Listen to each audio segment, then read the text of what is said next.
The dust was choking, tasting of copper, ash, and cordite. Chief Petty Officer Chloe McAllister lay bleeding in the Syrian dirt, her rifle jammed, her body failing as the perimeter collapsed. Through the heavy, smoke-filled haze, a shadow moved. Then another. It wasn't the advancing enemy, but a massive pack of 47 highly trained, lethal military working dogs. "Go," she screamed, her voice breaking as she clutched her bleeding side. "Titan, leave it. Go home." It was the ultimate command, the handler's release of duty. But the massive Navy SEAL-trained German Shepherd didn't run. Instead, he planted his paws directly in front of her. 46 others fell into formation around them, teeth bared to the darkness. They weren't leaving. They were going to war. Forward Operating Base, FOB. Sentinel didn't officially exist on any Allied map. Nestled in a treacherous rocky valley near the Syrian border, it was a classified staging ground for Naval Special Warfare and Joint Special Operations Command, JSOC. It was a desolate, unforgiving place, where the wind felt like a blowtorch, and the sand found its way into every seam of Kevlar and every crevice of an M4 carbine. For Chief Petty Officer Chloe McAllister, it was just another office. Mac was a rarity in the teams, a trailblazing female operator, and one of the military's premier K9 master trainers. Her shadow, a 90-pound pure black German Shepherd named Titan, was practically a legend in the special operations community. Titan wasn't just a bomb sniffer or a pursuit dog. He was a multi-purpose canine, MPC, trained to jump out of C-130S at 20,000 feet, clear hostile compounds, and take down armed insurgents in absolute silence. But today, Mac wasn't on a strike mission. She was babysitting. Operation Desert Sweep had just concluded a massive, multi-week offensive across the region. As the strike teams were airlifted further north for a rapid follow-up operation, their dogs had to be consolidated and extracted. A hot zone insertion over rugged mountains wasn't suitable for a large K9 element. Consequently, 47 highly trained military working dogs, a mix of massive German Shepherds and wiry, high-drive Belgian Malinois, had been temporarily staged at FOB Sentinel. It was an unprecedented number of lethal animals in one place. The temporary kennels, built from reinforced HESCO barriers and chain-link fencing, sounded like a restless ocean of pacing paws and low, territorial rumbles. "How are they holding up, Mac?" asked Lieutenant David Harris, the base commander, wiping sweat from his forehead as he stepped into the shaded kennel area. "They're stressed, sir," Mac replied, tossing a reinforced rubber Kong toy to a pacing Malinois named Bruno. "They miss their handlers. These dogs are bonded to one operator. Being left behind, even for an extraction flight, scrambles their circuits. They know something is off." Titan sat rigidly by Mac's left knee, his amber eyes tracking Harris with stoic indifference. "Well, the C-17 is delayed," Harris sighed, looking up at the sky. The horizon wasn't blue. It was a bruised, angry yellow. "We've got a massive haboob rolling in. Radar is completely blinded. Flight Command grounded the transport in Kuwait. They won't be here until tomorrow morning at the earliest." Mac tightened her jaw. 47 high-drive dogs confined in small transit crates, while a sandstorm battered the base, was a recipe for disaster. "Understood, sir. I'll need Corporal Jennings and Specialist Miller to help me water them and secure the reinforced tarps. If that sand gets into their respiratory systems, we're going to have 47 medical emergencies on our hands." "You've got them," Harris said, turning to leave. "Stay alert, Mac. Intel chatter has been entirely dark for the last 12 hours. It's too quiet." As the afternoon wore on, the sky turned the color of dried blood. The haboob hit with the force of a freight train.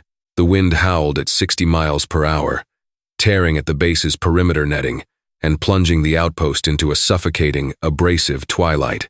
Inside the kennel block, the noise was deafening. The dogs were agitated, barking and spinning in their enclosures. Mac walked the line, a calming presence in the chaos. She spoke to them in a low, steady voice, using the Dutch and German commands they had been raised on.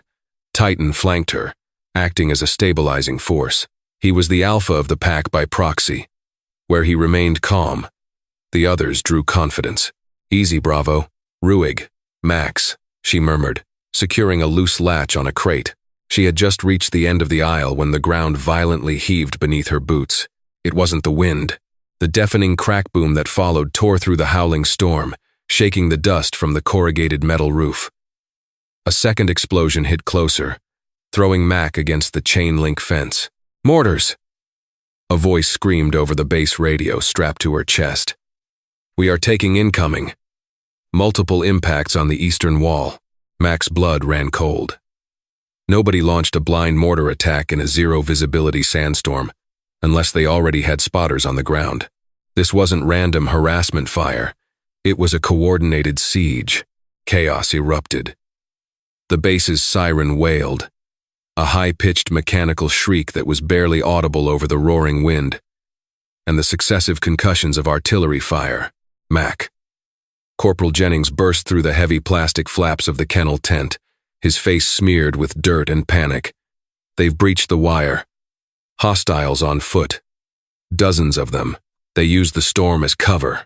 Before Mac could respond, an RPG slammed into the barracks just 50 yards away.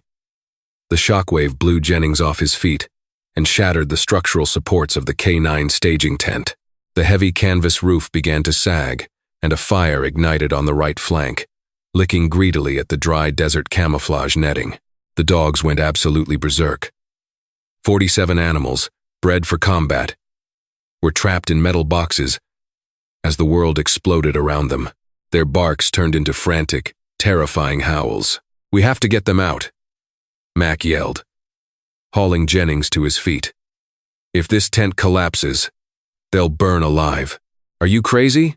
Jennings shouted back over the din. "If we open those crates, we'll have 47 uncontrolled attack dogs running loose in a firefight. They'll tear us apart, or run straight into the crossfire. I am the master trainer. They know me." Mac barked, her eyes flashing with absolute authority. "I am not leaving them in cages to die. Get on the latches. Now." Mac drew her Sig Sauer sidearm and moved to the first row. Titan was already there, barking furiously, not in fear, but in a desperate urge to work, to protect. Mac slammed her palm against the first release latch. A massive shepherd bolted out, confused and terrified. "Down, Platts!" Mac roared, projecting her voice from her diaphragm. The dog hesitated, instincts warring with training, then dropped to its belly. Shaking, she moved down the line, a blur of motion. Click. Clack. Open. She and Jennings worked frantically as the fire spread, coughing on the thick, black smoke mixing with the choking sand. Boom. A mortar shell impacted directly outside the rear of the kennel. The explosion ripped through the corrugated steel wall like tissue paper. The blast threw Mac 10 feet through the air. She slammed violently into a stack of steel equipment cases. The breath knocked from her lungs in a sickening rush. A shower of searing hot shrapnel tore through the tent. Mac felt a white-hot blinding pain rip through her right thigh, followed instantly by a sharp burning sensation along her left rib cage. She hit the ground hard, her vision swimming with black spots. The ringing in her ears drowned out the battle. For a moment, she was floating. Then, a rough, wet tongue slapped across her face. She blinked, gasping for air. Titan was standing over her, whining, nudging her chest with his heavy snout. I'm up, buddy," she choked out, trying to push herself off the dirt floor. Her right leg refused to hold her weight. She looked down. Her uniform pants were shredded, soaked in a rapidly expanding pool of dark crimson. The shrapnel had severed a major vessel in her thigh. The back half of the kennel was entirely engulfed in flames. Corporal Jennings was nowhere to be seen, likely blown out the side or having retreated to the main defensive line. Mac dragged herself backward, gritting her teeth against the agonizing pain. The remaining crates had been blown open by the concussion.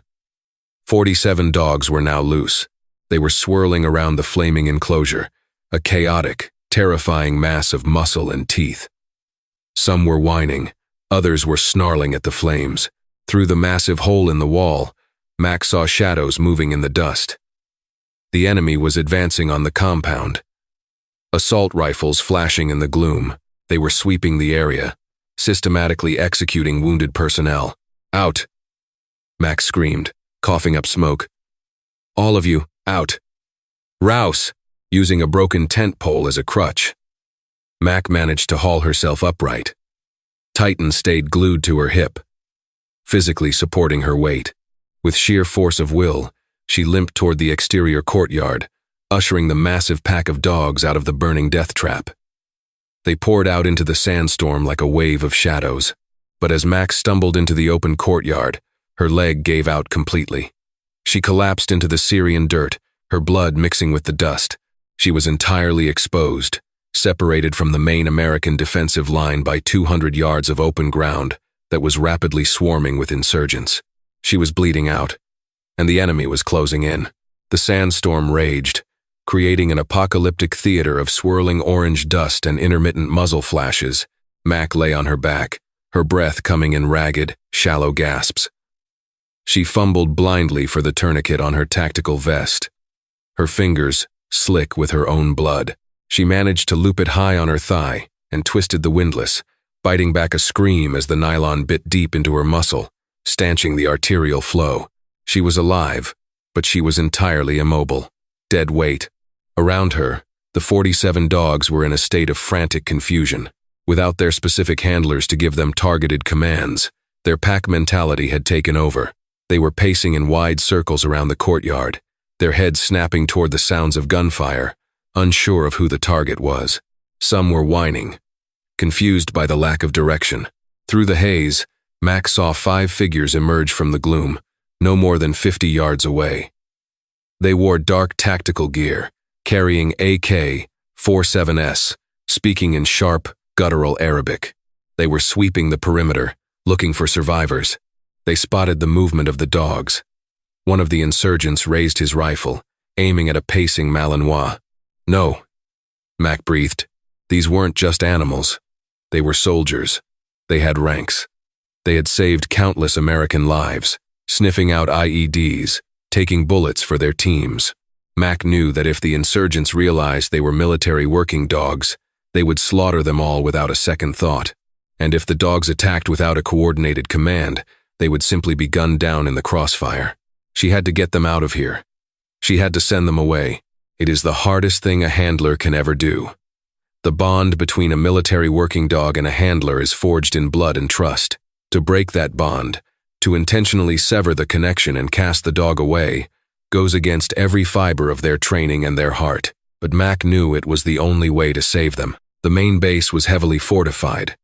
If the dogs ran toward the inner compound, the Marines would take them in. If they stayed with her, they would die. She dragged herself up onto her elbows.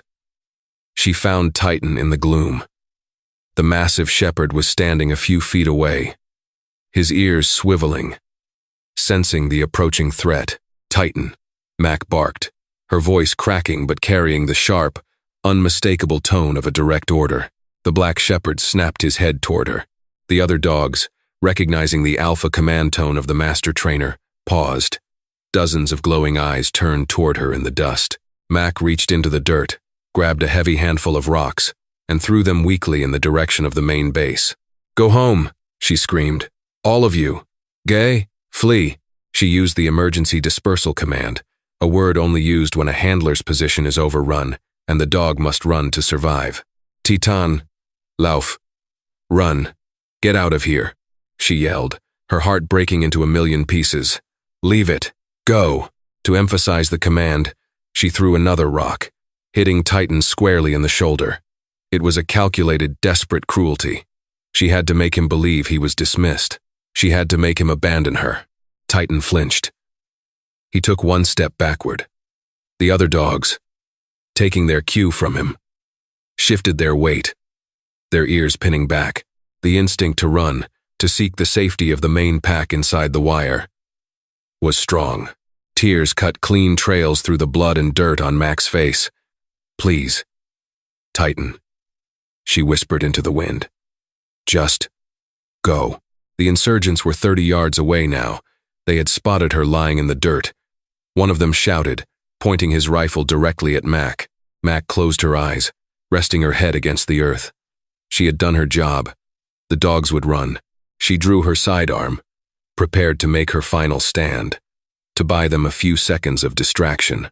But the sound of retreating paws never came. Instead, Mac heard a low rumbling sound. It didn't come from the wind, and it didn't come from the enemy. It came from the earth around her. It was a deep, guttural vibration that resonated in her chest. She opened her eyes. Titan hadn't run. The 90-pound German Shepherd had stepped directly over her body. He planted his massive paws on either side of her hips, his chest shielding her torso. The hair on his spine was raised in a rigid, razor-sharp mohawk. His lips were curled back, exposing bone-crushing canine teeth, and from his chest erupted a terrifying, primal snarl. But he wasn't alone. Mac watched in absolute awe as the other 46 dogs stopped their pacing. The dispersal command had failed. The pack had realized the alpha was down, bleeding, and vulnerable. The bond of the uniform, the blood tie of the pack, overrode the order to flee. A massive, battle-scarred Malinois stepped up beside Titan, lowering its head.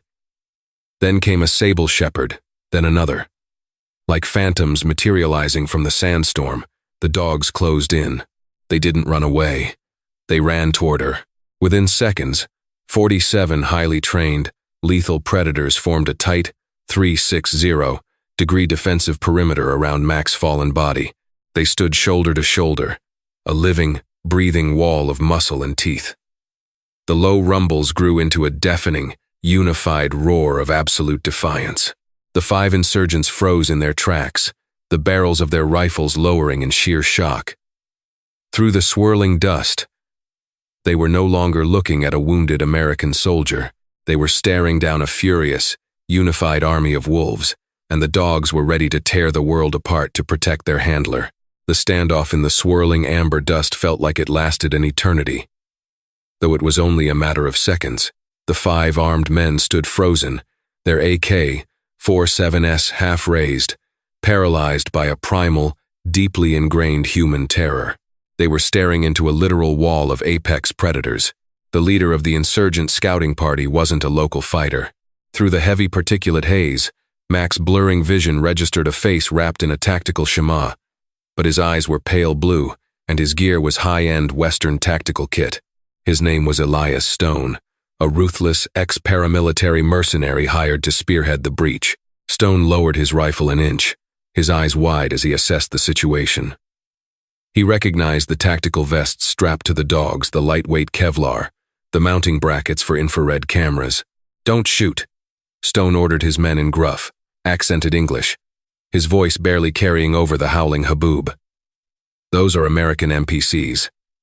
They're worth 50 grand apiece alive. The handlers are dead. Box them in."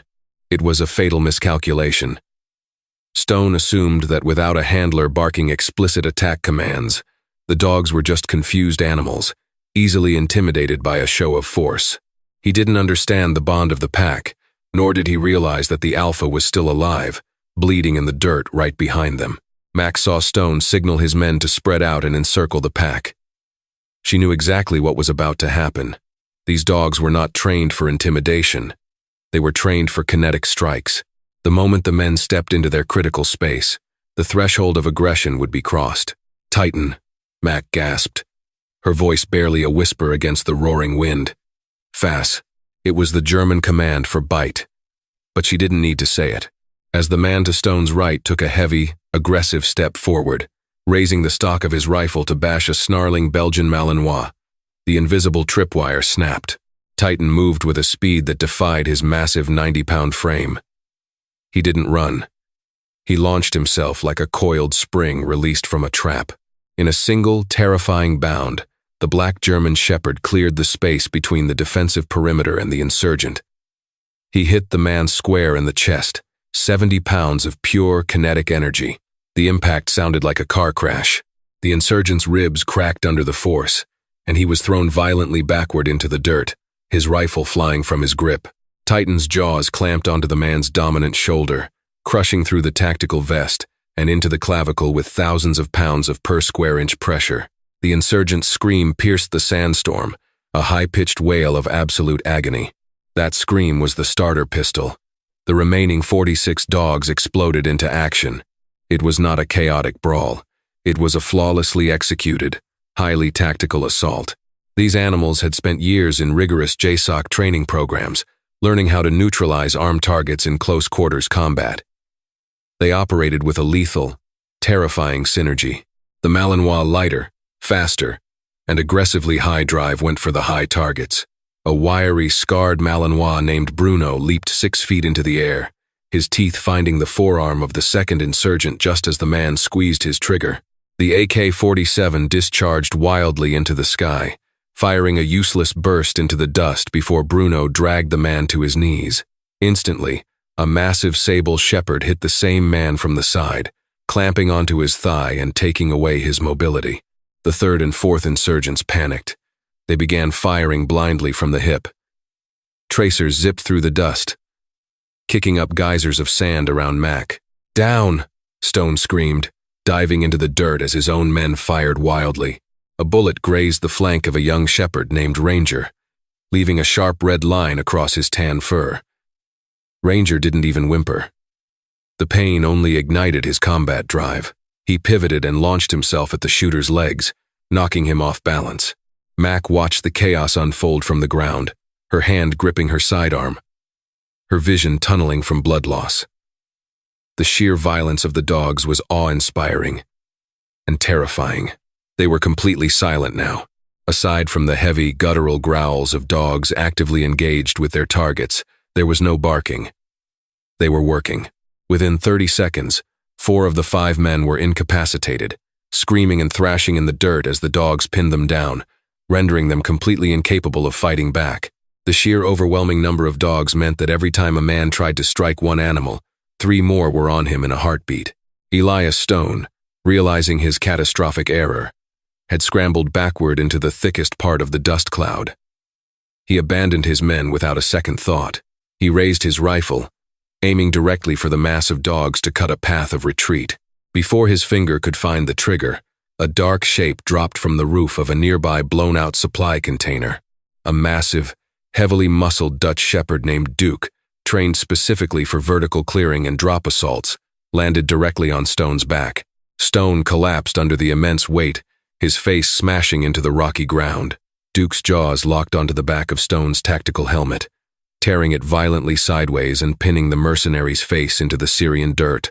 Stone thrashed, reaching for a combat knife strapped to his chest, but a second dog, a Malinois, pinned his arm to the ground.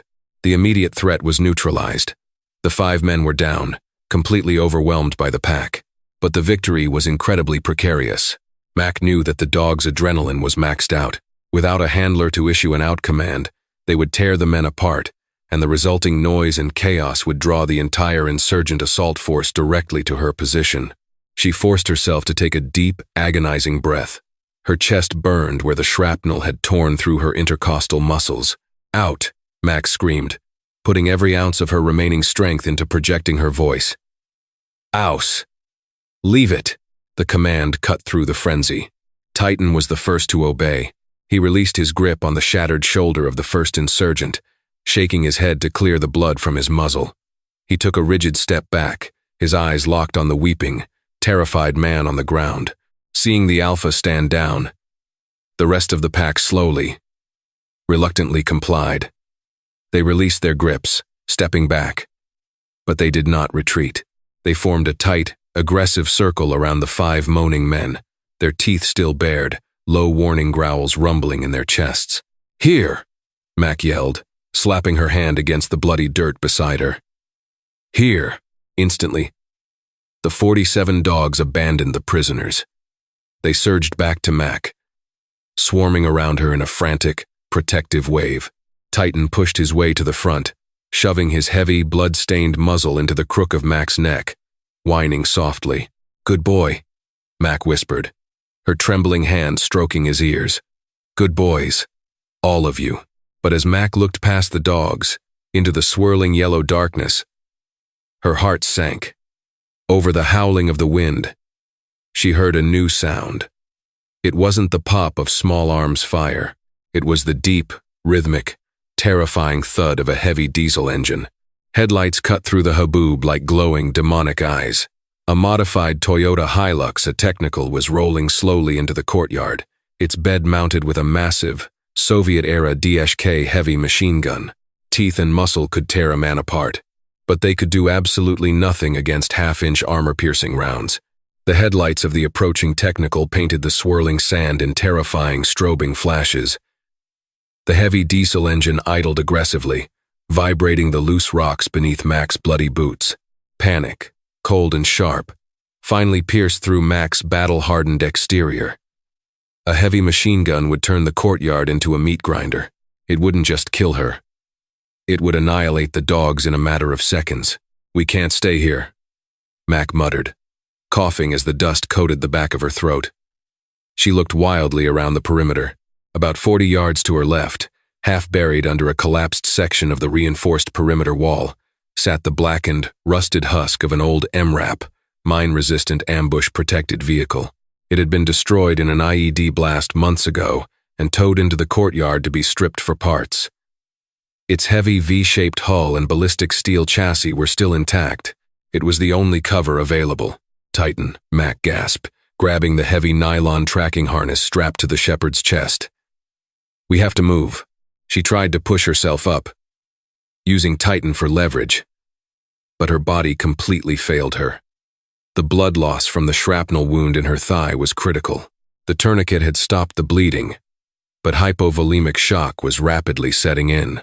Her limbs felt like they were filled with wet cement, and a bone-deep freezing chill was creeping into her core despite the stifling heat of the storm. She collapsed back into the dirt, her vision graying at the edges. She wasn't going to make it. She couldn't walk, and she couldn't drag herself 40 yards before the machine gunner spotted them. The technical jolted to a halt 20 yards away. The gunner in the back of the truck racked the charging handle of the massive DSK. The harsh metallic clack-clack echoed like a death knell in the enclosed courtyard. Mac looked at Titan.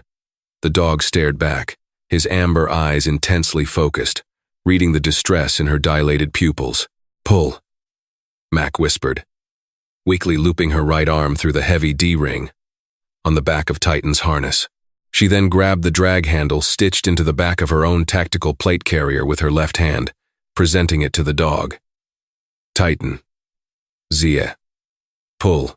It was a command usually reserved for training exercises, dragging weighted sleds to build muscle mass.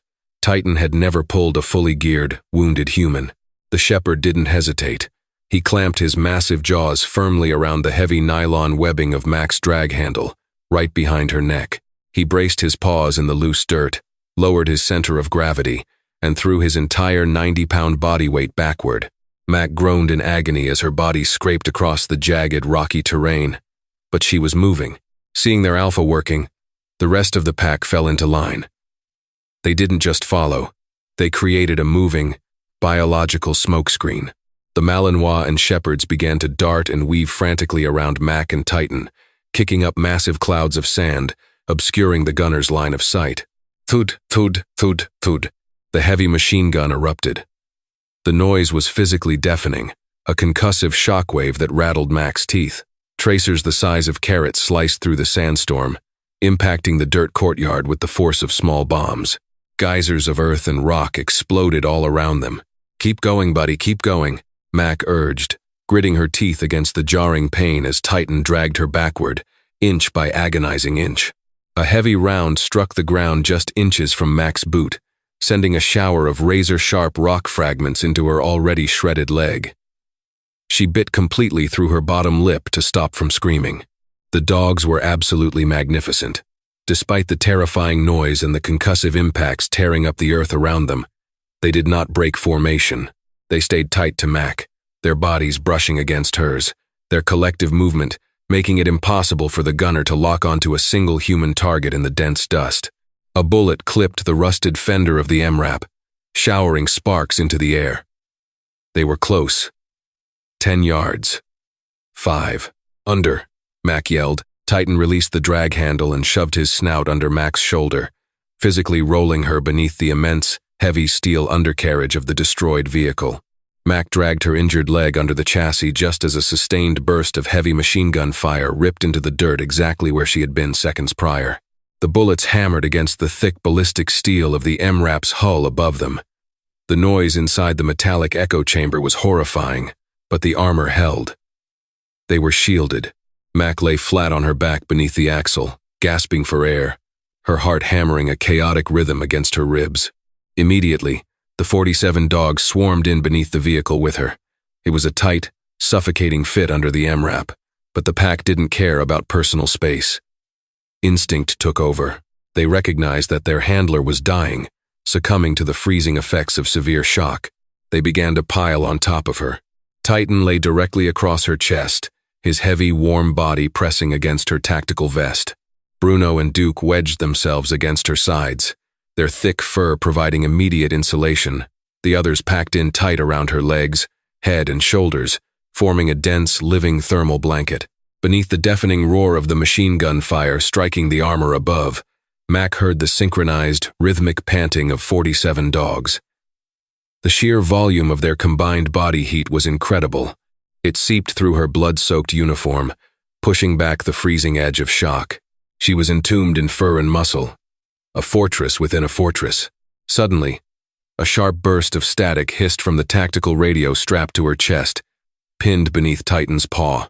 "Knee station, any station, this is QRF actual. Do you copy? We are pushing through the wire on the eastern flank. Visibility is 0. We are taking heavy fire from a mounted gun in the central courtyard. We cannot positively ID friendlies. If there is anyone alive in that sector, sound off." It was Captain Reynolds, the Quick Reaction Force commander. Reinforcements had finally arrived, but they were flying blind in the sandstorm, pinned down by the very machine gun that was currently hammering Mac's position. Mac fumbled weakly for the push-to-talk switch on her chest rig. Her fingers were numb, slick with sweat and blood. "QRF actual. This is Chief McAllister." Mac rasped into the mic, her voice barely a croak. "McAllister, thank God." Reynolds' voice cracked back through the static. "What is your status? We cannot see the target. Suppressing us. We need a laser designation or a flare on that gun truck. Or we can't move up without taking heavy casualties." Mac closed her eyes in despair. She was pinned under a multi-ton vehicle. If she moved out from under the chassis to throw a flare, the gunner would cut her in half. She didn't have a laser designator. I can't." "Actual," Mac whispered, tears of absolute frustration mixing with the grime on her face. "I am pinned under the wrecked MRAP. I'm non-ambulatory. Massive bleeding. I have the entire K9 unit with me." There was a heavy pause on the radio. "Understood, Mac," Reynolds said, his voice grim. "Keep your head down. We will try to blind fire and flank, but it's going to take time. Hold your position." Time was the one thing Mac didn't have. Her vision was starting to narrow into a dark, suffocating tunnel. The tourniquet on her leg felt loose, and a terrible, warm sensation was spreading beneath her. She was bleeding through the dressing. The heavy machine gun paused its firing. Through the howling wind, Mac heard the distinct clanking of ammunition boxes. The gunner was reloading, and over the roar of the diesel engine, she heard boots crunching on the gravel. The insurgents weren't just going to shoot at the truck anymore. They were moving in on foot to clear the wreckage. Mac weakly drew her Sig Sauer sidearm from its holster. She checked the chamber. 1 round in the pipe, 14 in the magazine. 15 bullets against an advancing squad. She looked up at Titan, whose ears were swiveling, tracking the approaching footsteps. The massive dog let out a sound Mac had never heard before. A low, mournful rumble that vibrated through his entire chest. It wasn't a sound of aggression. It was a sound of finality. The pack knew the end was coming. "It's okay, buddy," Mac whispered, pressing her face into his thick neck fur. "We hold the line right here." Footsteps stopped just 5 feet from the edge of the MRAP. A flashlight beam clicked on, cutting through the swirling dust, sweeping low to the ground, searching for the space beneath the chassis. The light hit Mac's boots. "Here," a rough voice shouted in Arabic. "Under the truck." Mac raised her pistol, her hands shaking violently, aiming directly at the blinding center of the flashlight beam. She placed her finger on the trigger, preparing to die in the dirt alongside the bravest soldiers she had ever known. The flashlight beam was a blinding white sun cutting through the abrasive, swirling orange dust. It pinned Mac against the rusted steel of the MRAP's undercarriage like a spotlight on an executioner's block. The insurgent holding the light yelled something to his comrades over the roar of the idling technical truck, his hand dropping from the flashlight to the pistol grip of his AK-47. He dropped to one knee, trying to get a clear angle beneath the heavy chassis to shoot Mac where she lay. He never got the chance. Mac didn't hesitate. She squeezed the trigger of her Sig Sauer. The 9mm cracked sharply, a deafening pop inside the metal echo chamber of the MRAP. The round caught the insurgent squarely in the center of his chest plate. While it didn't penetrate the heavy ceramic armor, the blunt force kinetic impact at point-blank range knocked the wind out of him, throwing him backward onto the gravel. Instantly, the flashlight rolled away, casting wild, rotating shadows across the courtyard. But the gunshot had given away their exact position. "They're under the truck!" A voice screamed from the darkness. "Flush them out!" More footsteps crunched on the gravel, closing in rapidly. The heavy DSK machine gun on the technical roared back to life, the gunner blindly sweeping the upper hull of the MRAP to pin them down while the ground team moved in for the kill. The concussive impacts above them were terrifying, shaking rust and dirt down into Mac's eyes. Mac lowered her weapon, her breathing shallow and ragged. She was out of options. She couldn't fight off an advancing squad from her back, and she couldn't shoot the gunner through the dust storm. But as she dragged her left hand across the back of the nearest dog to brace herself, her fingers snagged on something hard and plastic velcroed to the heavy nylon of the K9 tactical vest. It was a small, square device. An MS-2000 military strobe light. Mac's eyes snapped open wide. Every dog in the pack was wearing a JSOC-issued K9 storm vest.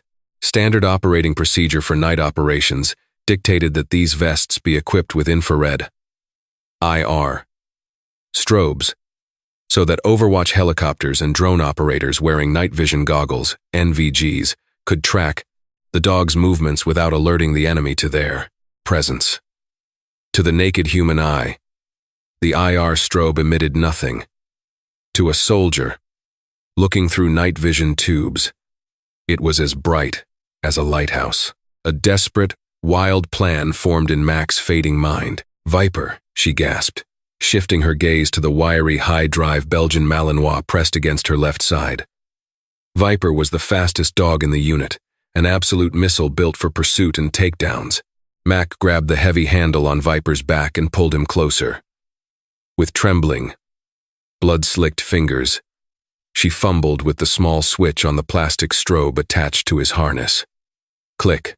She flipped it to the IR setting. She keyed the push-to-talk button on her chest rig, QRF actual. "This is Mac. Mac. We are taking heavy suppression," Captain Reynolds yelled over the radio, the background filled with the chaotic staccato of M4 fire. "We are pinned behind the eastern berm. We cannot see the gun truck. Actual. Drop your visors. Put your nods on," Mac ordered, her voice laced with adrenaline and pain. "Look for the IR strobe. When you see it, hit it with everything you've got. Copy that. Looking for IR designation. Wait. Mac, you said you couldn't move to place a marker. I'm not placing it," Mac whispered. She looked Viper dead in the eyes. The Malinois was practically vibrating with pent-up kinetic energy. Sensing the shift in her tone, the command tone, Mac pointed her bloody finger directly toward the deafening roar of the heavy machine gun 20 yards away. "Such," Mac screamed, giving the absolute, undeniable command to seek and bite. "Viper! Fast!" Viper erupted from beneath the MRAP. He didn't just run. He blurred. The Malinois launched himself out from the safety of the chassis and into the swirling sandstorm. A 45-pound torpedo of muscle and teeth. From the eastern berm, Captain Reynolds and his Marines had just dropped their night vision goggles over their eyes. Through the green phosphor tubes, the blinding, opaque sandstorm became slightly more transparent, Suddenly, a brilliant, flashing beacon materialized in the dust.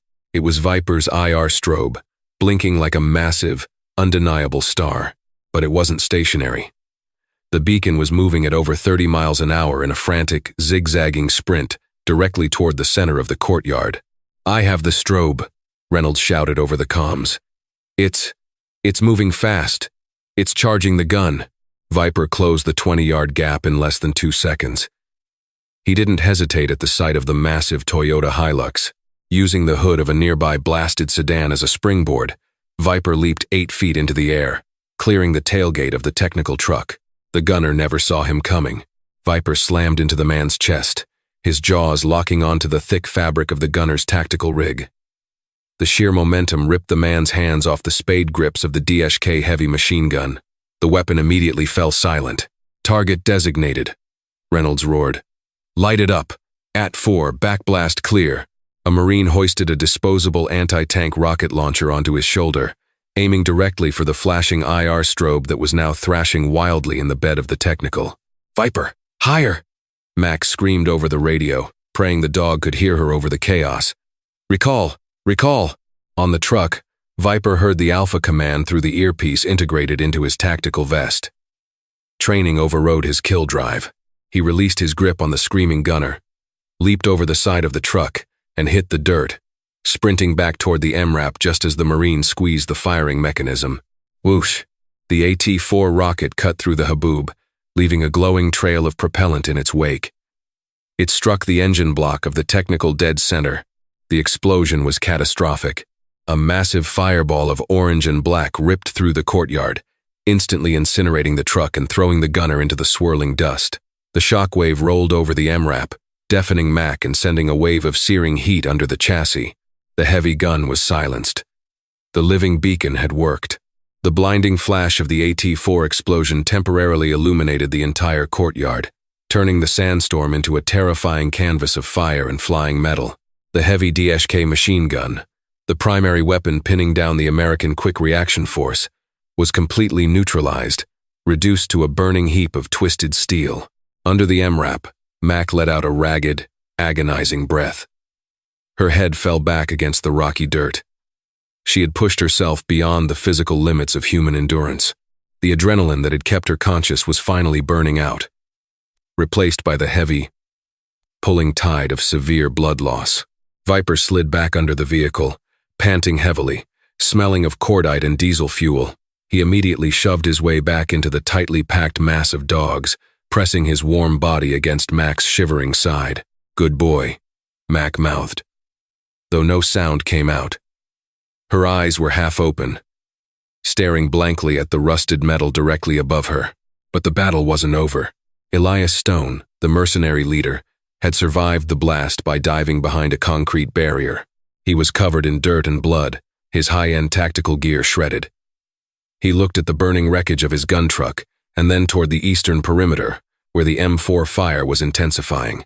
The American Marines were moving in, systematically breaching the wire. His assault had failed. His men were dead or dying. But Stone was not a man who retreated empty-handed.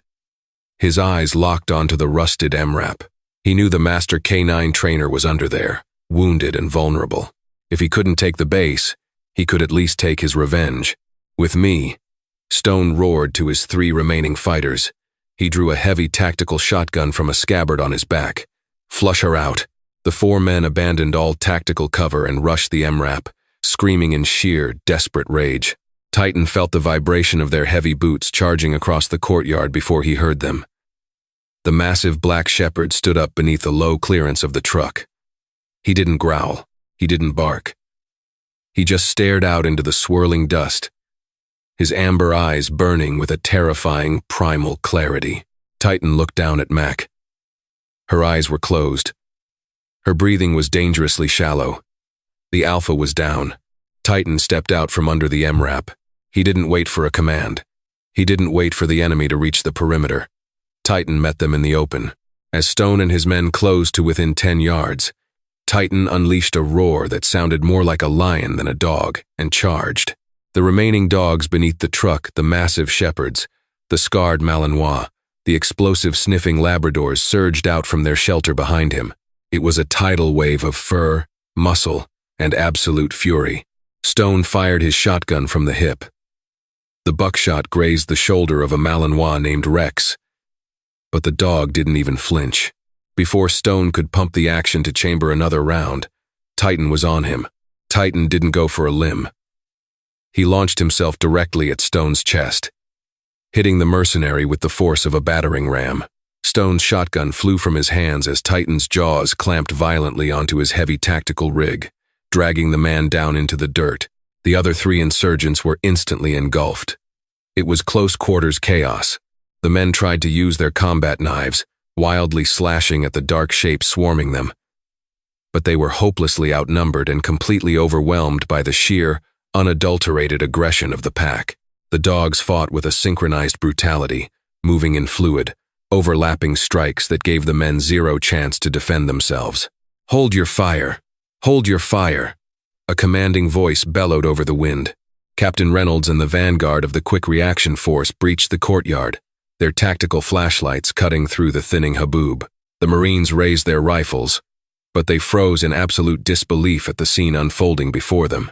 The 4 insurgents were pinned to the ground, completely incapacitated, surrounded by a swirling, snarling ring of military working dogs. Titan stood directly over Stone, his teeth bared inches from the mercenary's throat, a low, continuous rumble vibrating from his chest. "Jesus Christ," one of the Marines whispered, lowering his rifle. "They took the whole squad. Secure the prisoners," Reynolds barked, snapping out of his shock. "Where is McAllister?" "Doc, get up here," Reynolds yelled, waving the platoon medic forward. Doc Harrison, carrying a heavy trauma bag, sprinted past the defensive ring of dogs. He dropped to his knees, shining his light under the MRAP. "I've got her," Harrison yelled. "She's critical, massive arterial bleed on the right femoral. But there's a tourniquet in place. She's unresponsive." Harrison reached under the chassis to grab Mac's vest, but a heavy shape blocked his path. Titan had left the mercenary. The Black Shepherd was standing directly between the medic and Mac, his head lowered, his lips curled back in a stern warning. The dog didn't know Harrison, and right now, his only mission was to protect his handler from everyone. "Titan, no," Harrison said softly, holding his hands up. "I'm a friend. I need to help her." Titan didn't budge. A deep, threatening growl emanated from his throat. The other dogs, sensing Titan's posture, began to shift their attention toward the Marines, the pack mentality resetting to defend their territory. "Stand down, Marines," Reynolds ordered, seeing the tension spiking. "Do not aim at the dogs." Harrison looked desperately at Mac. "Mac, if you can hear me, you have to call them off. I can't get to you." Beneath the truck, Mac's eyelids fluttered. The sound of American voices broke through the heavy, dark fog clouding her brain. She forced her eyes open, seeing the familiar silhouette of Titan guarding her. She reached out, her fingers weakly grazing the back of Titan's leg. "Titan," she breathed, her voice barely a whisper against the wind. "Platts.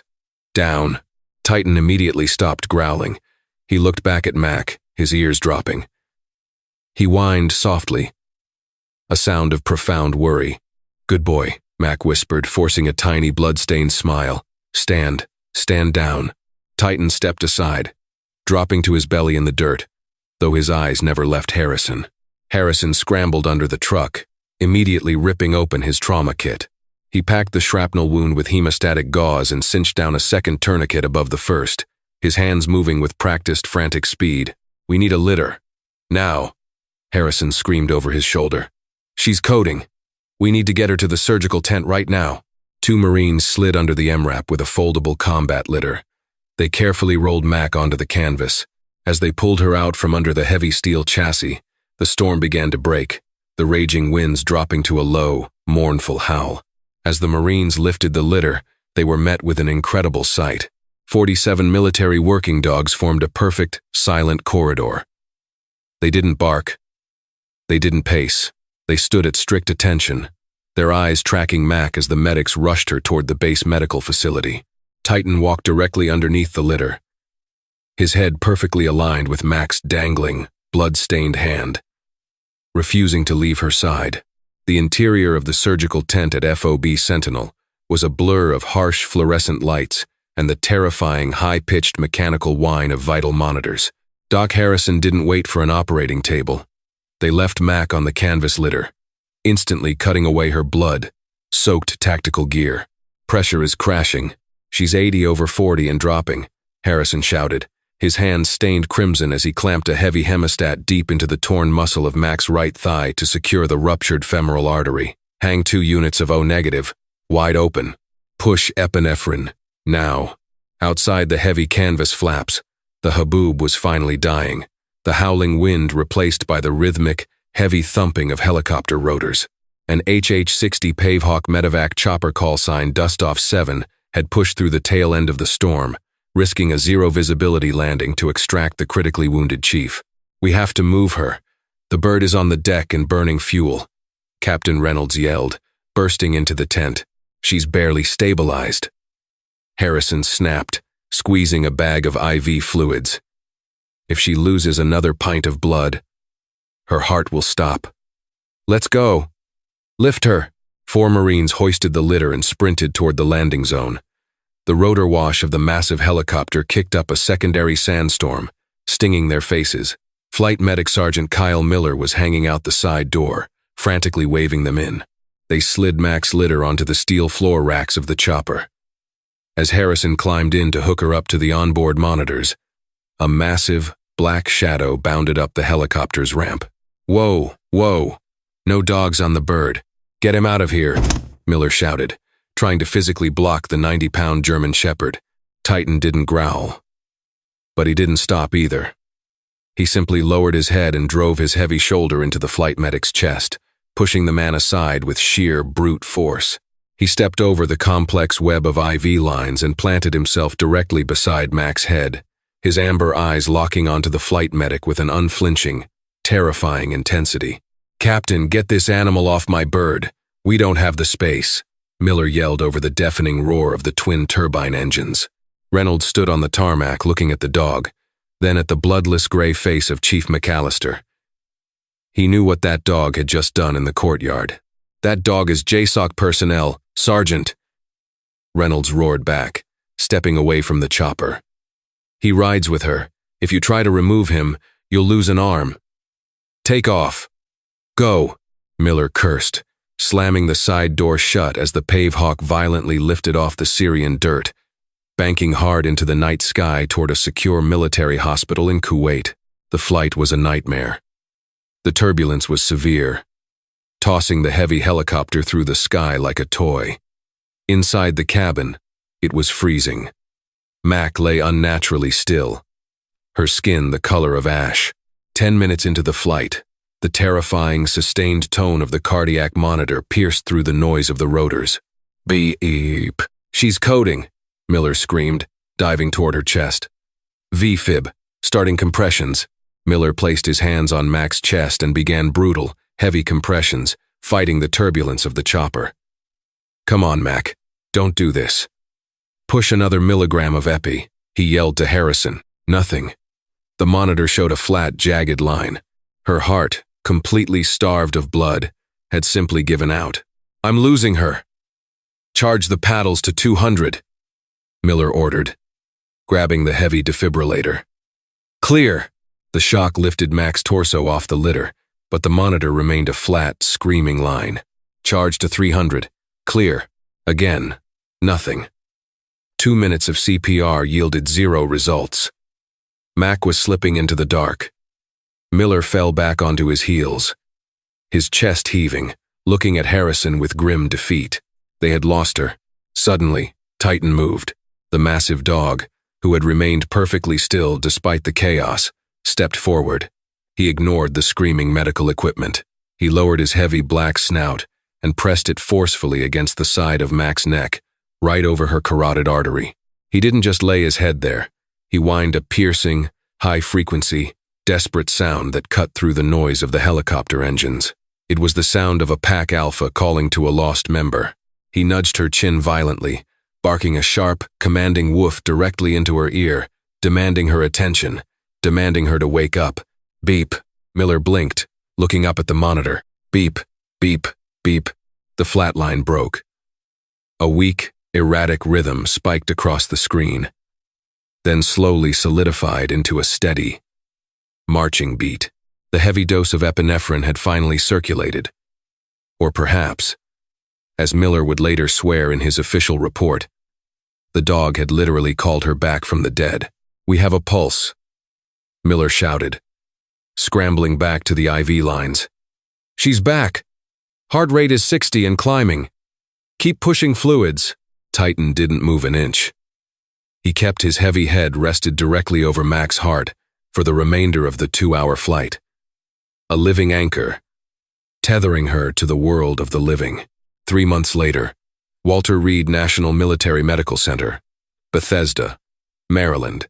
The sterile, quiet atmosphere of the physical therapy wing was a sharp contrast to the blowing sands of FOB Sentinel. Mac sat in a heavy medical wheelchair, looking out the reinforced glass window at the gray Maryland rain. Her right leg was braced in titanium and carbon fiber. The surgeons had saved the leg, but the damage to the muscles and nerves was catastrophic. Her days of kicking indoors with the SEAL teams were over, but the physical pain paled in comparison to the agonizing silence of the room. Upon landing in Kuwait, Mac had been rushed into emergency surgery. Standard protocol dictated that all military working dogs be immediately sequestered and returned to their home bases. While Mac was in a medically induced coma fighting off a massive infection, Titan had been flown back to the United States. She hadn't seen him in 92 days. The military bureaucracy was rigid. Because Mac was facing medical discharge, she was no longer classified as an active handler, and Titan, at only 6 years old, was still in his prime, a multi-million-dollar asset belonging to Naval Special Warfare. The brass had slated him for immediate retraining with a new handler. Mac had fought the decision with everything she had, writing letters from her hospital bed, calling every commander she knew, but JSOC Command had gone silent. The door to her recovery room clicked open. Mac didn't turn around, expecting it to be just another nurse with pain medication. "Chief McAllister." The voice was deep, authoritative, and completely unexpected. Mac spun her wheelchair around. Standing in the doorway was a man wearing the crisp, dark uniform of a Navy Rear Admiral. It was Admiral Thomas Sterling, the commander of Joint Special Operations Command. Mac immediately tried to push herself up to salute, wincing as fire shot through her leg. "Keep your seat, Chief," Sterling said, stepping into the room and closing the door behind him. He pulled up a chair and sat directly across from her. He looked at her with a mixture of profound respect and solemnity. "I've spent the last 3 months reading the after-action reports from FOB Sentinel," Sterling began, pulling a thick manila folder from his briefcase. "Captain Reynolds' report, Flight Medic Miller's report, even the interrogated confessions of the surviving mercenaries." He tossed the folder onto her bed. 47 dogs. Chief. 47 highly trained, independent assets, operating as a single, synchronized, tactical unit, without active handler commands. They formed a defensive perimeter. They neutralized an advancing enemy squad. One of them intentionally designated a heavy machine gun with an IR strobe. Sterling leaned forward, his eyes piercing. "The top animal behaviorists at the Pentagon are calling it an impossibility. They say dogs don't have the cognitive capacity to coordinate like that." "They aren't just dogs, Admiral," Max said, her voice steady, fiercely defending her pack. "They are soldiers, and they protect their own." "I know," Sterling said softly. "The legend of what happened in that courtyard has spread through every team in the armed forces. Those 46 other dogs are safely back with their respective handlers across the globe. They are being treated like absolute royalty. You saved them, Mac, and they saved you." Mac looked down at her hands. "I just want my dog back, sir. Please. I know he's a government asset, but he's my shadow. If you give him to another handler, it'll break his heart. He won't work for anyone else after what we went through." Admiral Sterling smiled, a rare, genuine expression. "The military is a machine, Chief. We have rules. We have asset management protocols," Sterling said, standing up and smoothing his uniform. "But occasionally, A situation arises that forces us to break the machine. He reached into his pocket and pulled out a heavy, forged titanium carabiner attached to a thick, black leather lead. He placed it gently on Mac's lap. Effective this morning, multi-purpose canine Titan has been officially diagnosed with combat-related PTSD. He has been deemed unfit for forward deployment. Sterling lied flawlessly, his eyes twinkling. As per protocol, he is hereby retired from active duty. And seeing as you are his primary trainer, JSOC feels it is only appropriate that you take custody of the asset. Mac's breath caught in her throat. Her eyes filled with hot, immediate tears. Admiral, Sterling turned toward the door and opened it. Chief McAllister is ready for her discharge, Sterling announced to the hallway. The sharp click-clack of heavy paws on linoleum echoed down the corridor, moving at a frantic, desperate pace. A massive black shadow burst through the doorway, nearly knocking the Admiral over. Titan didn't hesitate. He scrambled past the wheelchair, practically jumping into Mac's lap. He buried his massive head into her neck, whining, crying, and licking the tears off her face. His entire 90-pound body was shaking with overwhelming joy. Mac buried her face in his thick fur, wrapping her arms around his powerful neck. Her protector, her partner, her shadow, was home. Admiral Sterling watched from the doorway, offering a slow, crisp salute to the chief and her dog, before quietly stepping out and closing the door. Mac survived the Syrian desert. She survived the ghost flight. But as she sat in the quiet hospital room, holding the massive German shepherd who had refused to leave her in the dirt, she knew she hadn't survived on her own. She had survived because of the unbreakable, unyielding loyalty of the pack. If that incredible, tear-jerking reunion didn't give you absolute chills, then nothing will. Chief McAllister and Titan went through hell and back, proving that the bond between a military working dog and their handler is stronger than any weapon on the battlefield. When Mac told those 47 dogs to run, they looked back at her and said, "Not today." They chose to stay. They chose to fight, and they secured their place as absolute legends in military history. These incredible animals ask for nothing but our love and leadership, and in return, they will lay down their lives to protect us. If you want to honor Titan, Mac, and the 46 other four-legged heroes who held the line that day, hit that like button right now. Share this video with your friends and family to spread this amazing true story, and make sure you hit subscribe and turn on notifications so you never miss another epic tale of survival and loyalty. See you in the next one.